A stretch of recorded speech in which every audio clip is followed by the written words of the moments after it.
Alors, mon prochain invité, je vous le rappelle, qu'il est confiné à la maison depuis bientôt 3 semaines. Je pense que c'est 3 semaines, si ce n'est pas un mois. En tout cas, ça fait longtemps que le maire est à la maison. Monsieur le maire, Rémi Langevin, bon matin. Hey, bon matin, Michel.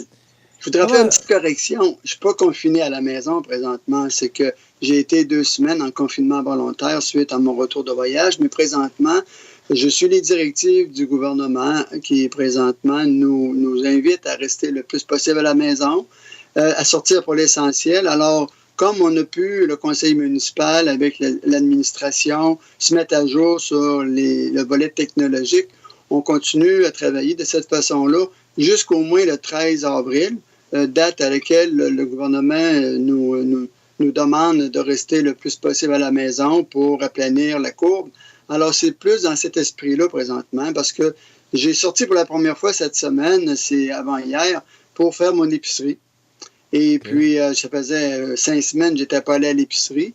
Et puis, je prends une marche l'après-midi, là, parce que il y a un temps où l'administration, les mesures d'urgence se rencontrent suite aux différents points de presse des gouvernements.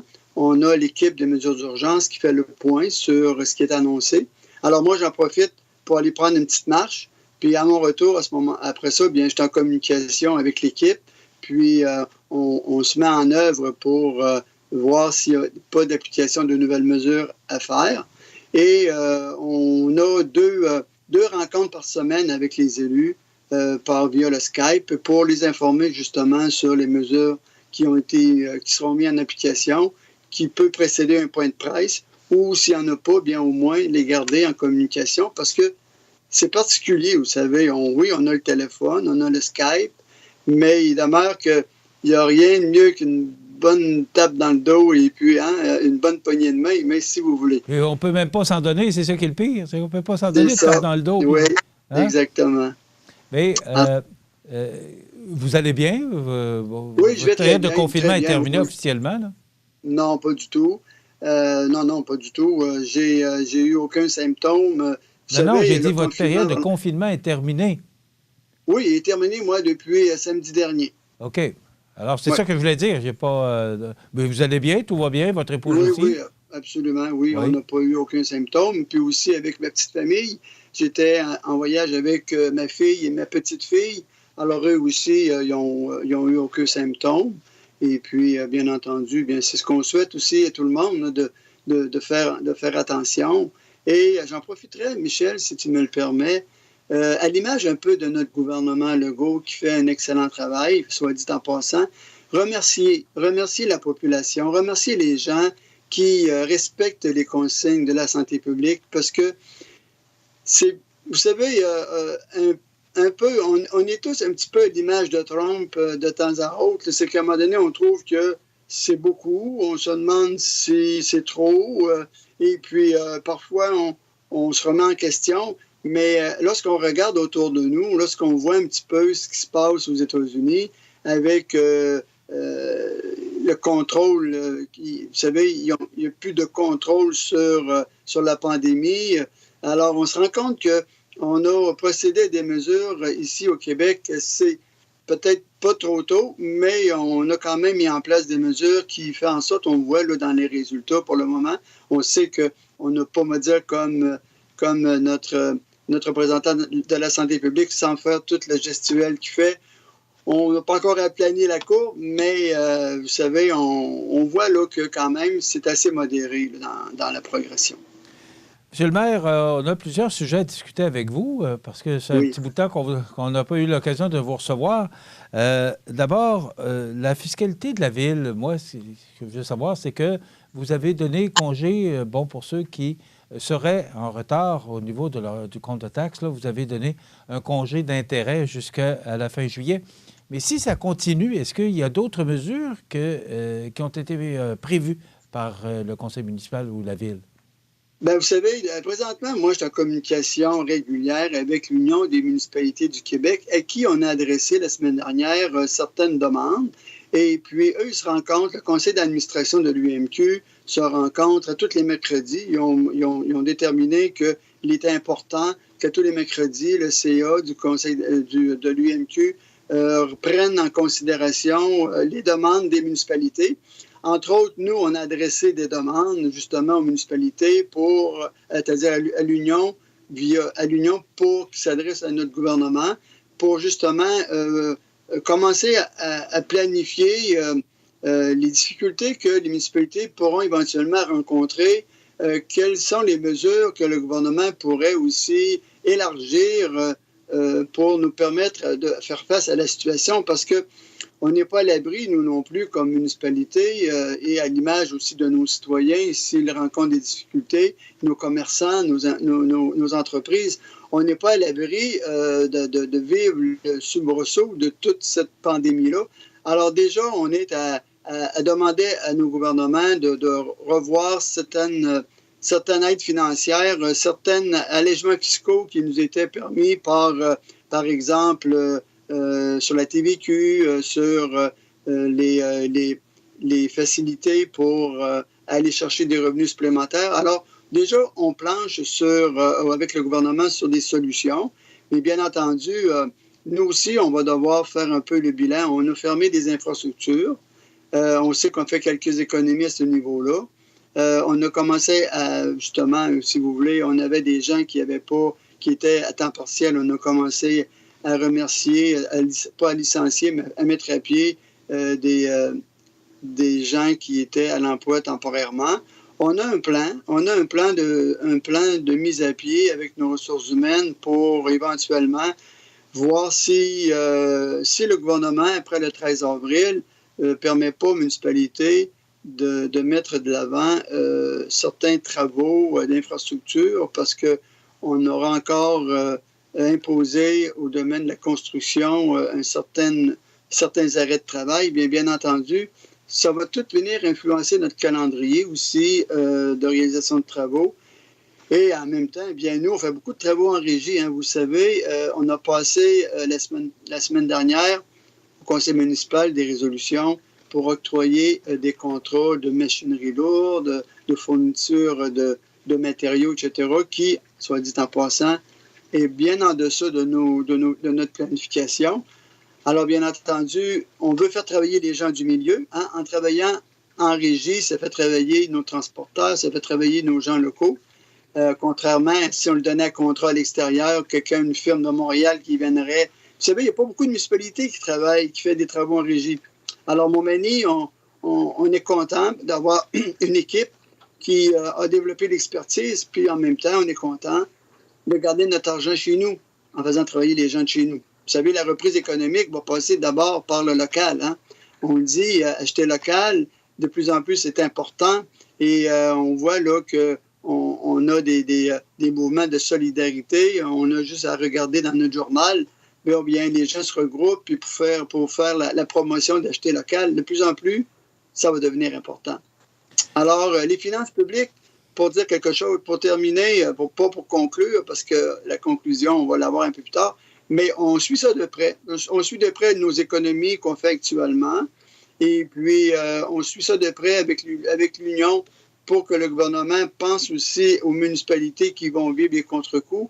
Et on souhaite qu'il y ait des mesures, des allègements qui vont nous permettre aussi de pouvoir présenter un budget équilibré. Vous savez, on n'a pas le droit de faire de déficit, nous. Alors, contrairement, et écoutez, je ne fais pas de critique là, au niveau des gouvernements supérieurs pour venir en aide aux familles, aux travailleurs, mais on ne pourrait pas annoncer un déficit, nous, de 5 millions. Là. C'est pour ça que vous avez emprunté, que vous avez augmenté la marge de crédit de la Ville de 1 à 5 millions, parce que vous n'avez pas le droit de faire de déficit? Non, et puis la marge de crédit... Mais dites-moi, M. le maire, pourquoi est-ce que, par prévention probablement, mais est-ce que vous voyez venir des choses qui sont dans les cartons et que vous dites, bien là, il faut prendre certaines précautions et augmenter la marge de crédit? Est-ce qu'il y avait une raison spéciale pour le faire? Bien, vous savez, depuis des années, on a une marge de crédit de 1 million, marge de crédit qu'on a utilisée de mémoire, là, elle a toujours été presque à zéro. Présentement, elle était à zéro. Si on s'est donné une marge supplémentaire jusqu'à 5 millions, c'est qu'en donnant la possibilité à des citoyens de reporter leur paiement, bien, il y a des entrées d'argent qu'on n'aura pas d'ici le 31 juillet. En allant en régie faire des travaux, bien, si on a à payer des fournisseurs, il faut avoir les revenus pour être capable de garantir le paiement en attendant que les entrées d'argent se fassent. Mais bien entendu, autant que faire se peut, la marge de crédit, on ne l'utilisera pas. Mais c'était une recommandation aussi commune avec le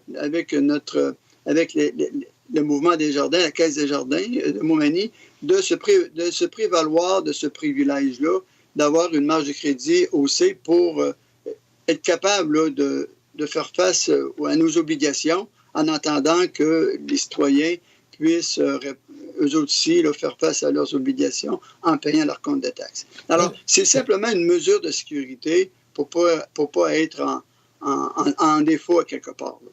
Mais soyez sans crainte, c'est pas une carte de crédit, c'est pas un montant qu'on va dépenser de façon aléatoire. Et puis, vous savez, on ne part pas avec l'idée qu'on a 5 millions à dépenser. On part avec l'idée qu'on a une marge qui nous permet de rencontrer nos obligations en attendant que les argents rentrent. Mais autant faire que se peut, si on n'a pas à l'utiliser, on ne le fera pas. Monsieur le maire, ce que je comprends, c'est que là, le prochain paiement de taxes est le 1er mai parce que certaines municipalités, villes, ont changé de date ou ont reporté le prochain paiement. Ce que je comprends, c'est que la ville de Montmagny maintient le prochain paiement de taxes le 1er mai.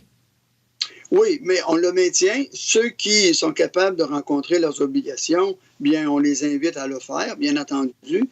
Ceux qui peuvent rencontrer des difficultés, bien, on leur dit, écoutez, soyez pas gênés de ça, soyez pas stressés par ça. Il va y avoir éventuellement des entrées d'argent qui vont vous être données. Alors, donnez-vous cette marge de manœuvre-là à vous aussi jusqu'au 31 juillet. Si vous pensez que ça peut vous aider de reporter votre paiement, vous n'aurez pas d'intérêt, vous n'aurez pas d'arriérage, vous ne serez pas pénalisé. Et puis, tant mieux si ça vous aide.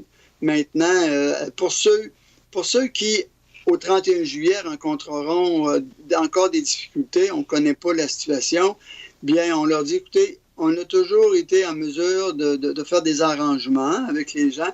C'est sûr qu'on ne peut pas donner un congé de taxes. Et si on donne un congé de taxes, on va se donner, nous aussi, un congé d'obligation ou de service à donner aux citoyens. Puis je pense qu'on n'est pas là, puis les citoyens, vous savez, on taxe pour les services minimums. On n'a jamais taxé pour engranger des surplus à la fin de l'année. Si on a des surplus à la fin d'une année, c'est parce que l'économie va bien, puis il y a des gens qui ont investi, puis il y a des revenus supplémentaires qui n'étaient pas prévus. Mais quand on dit qu'on affiche un supplément de 200, 300 000, c'est pas parce qu'on a taxé de plus, mais l'économie allait bien, il y a des revenus supplémentaires qui sont entrés. Alors, ça nous permet d'avoir, tant mieux, un petit coussin. Mais présentement, on ne vit pas là, de vache grasse à la ville de Montmagny. Là.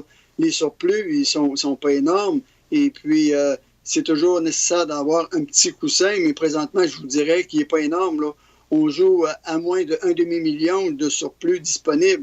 C'est pas beaucoup si on pense à ce qui peut... Vous savez, on est en dégel présentement. On est en période de fonte de neige. On ne connaît pas comment la rivière va se comporter.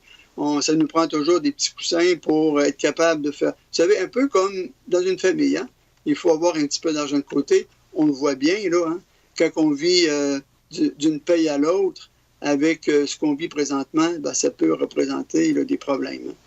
Monsieur le maire, on va s'arrêter quelques instants, faire une courte pause. Et au retour, on parle du Dollarama qui fait bien jaser à Montmagny et oui. De la rivière et de l'hébergement, là, parce qu'il n'y aura pas d'hébergement. Donc, on parle de tout ça après la pause. Restez avec nous. Très bien. À tout à l'heure.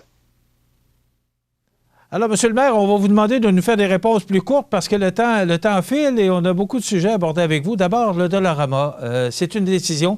Ce qu'on a compris, c'est que le Dollarama et les Galeries Montmagny sont prêts à ouvrir le commerce. Mais là, ce qu'on apprend, c'est que c'est la ville de Montmagny qui interdit aux magasins d'ouvrir ses portes.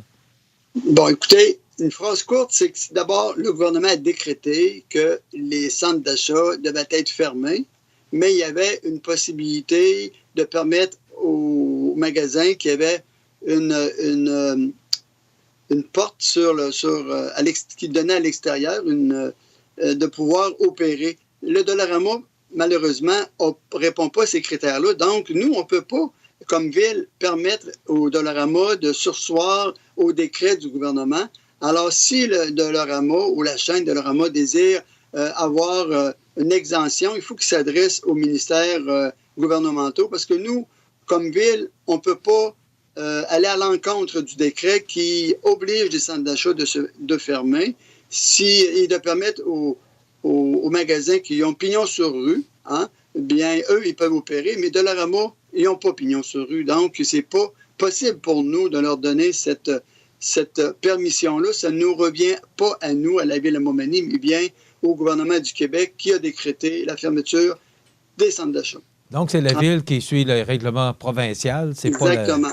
OK. Exactement. Et on ne peut pas permettre non plus à un magasin de faire entrer sa clientèle par des portes de chargement. Écoutez, ça va à l'encontre des mesures de sécurité et des mesures d'urgence. Alors, ça, c'est sûr que le service incendie ne peut pas permettre ça, même si on nous le demandait. Monsieur le maire, on a vu 2 pelles mécaniques qui sont aux abords de la rivière du Sud. Est-ce que vous êtes inquiet actuellement par rapport à la situation de la rivière?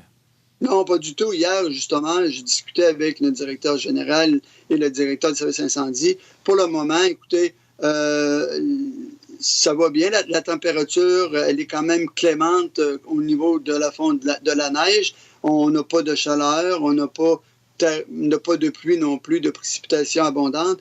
Alors non, c'est très contrôlé. On voit pas de nuages noirs là, par rapport à la rivière. On sait que aussi la glace est un peu épaisse. Fait qu'on a mis les pelles par prévention. Bien entendu, il faut être prêt à toute éventualité et c'est notre priorité hein, d'assurer la sécurité des gens. Alors, comme les années, on a fait venir les pelles, mais c'est juste par mesure de sécurité. Si on en a besoin, ils seront là sur place. Okay. Mais pour le moment, il n'y a pas de crainte. Il n'y aura pas de centre... Pardon? On dit aux gens, bien, s'il y avait des inondations, on ne peut pas, à cause des règles que le gouvernement nous impose, on ne peut pas favoriser des regroupements. Alors, on dit aux gens, écoutez, prévoyez-vous un plan si vous aviez l'obligation de quitter votre résidence, d'avoir un endroit, un ami ou des gens de votre famille pour pouvoir vous héberger parce qu'on ne pourra pas ouvrir le centre d'hébergement à cause de l'interdiction des regroupements là, de personnes. Bon, c'était ma prochaine question, justement, là, par rapport au centre d'hébergement.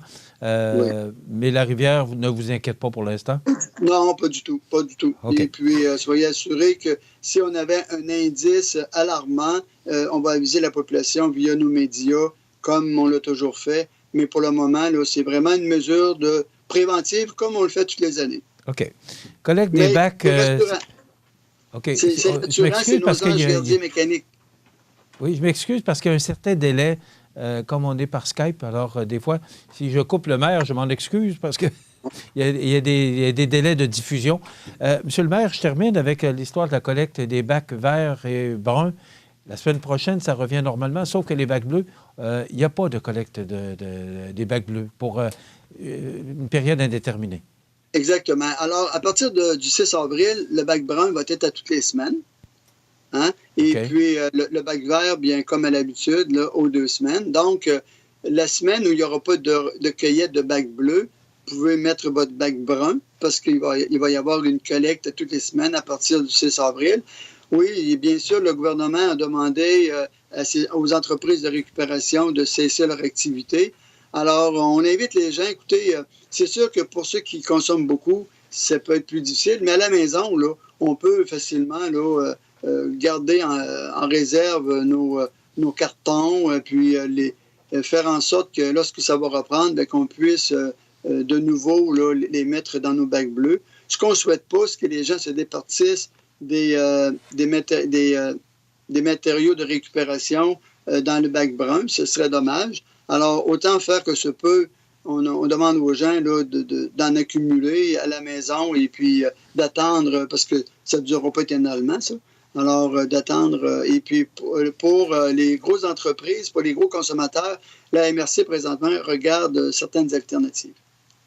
Monsieur le maire, c'est tout le temps qu'on a ce matin. Merci parce que je pense que vous avez répondu aux questions les plus importantes actuellement concernant la situation. Si vous avez besoin, vous savez que vous pouvez intervenir en tout temps sur nos ondes. Oui. Donc, Puis, prenez soin de vous et on se reparle prochainement là, concernant la situation actuelle, soit la rivière ou encore la pandémie. et lâchons pas les consignes. Vous savez, c'est important de respecter les consignes de la sécurité, de la santé publique, hein? Distanciation, et puis là, autant que possible, rester chez soi. Et puis comme ça, bien, on va peut-être en sortir rapidement, plus rapidement que de prolonger là, cette situation qui, soit dit en passant, pas agréable pour personne. Ça va bien aller. Ça va bien aller. Merci, monsieur le maire. Portez-vous bien. Au revoir. Merci. Voilà, le maire de Montmagny, Rémy Langevin. Alors, je vous informe que le maire de Montmagny est invité, lorsque besoin se fait sentir, d'intervenir sur nos ondes en tout temps. Donc, voilà.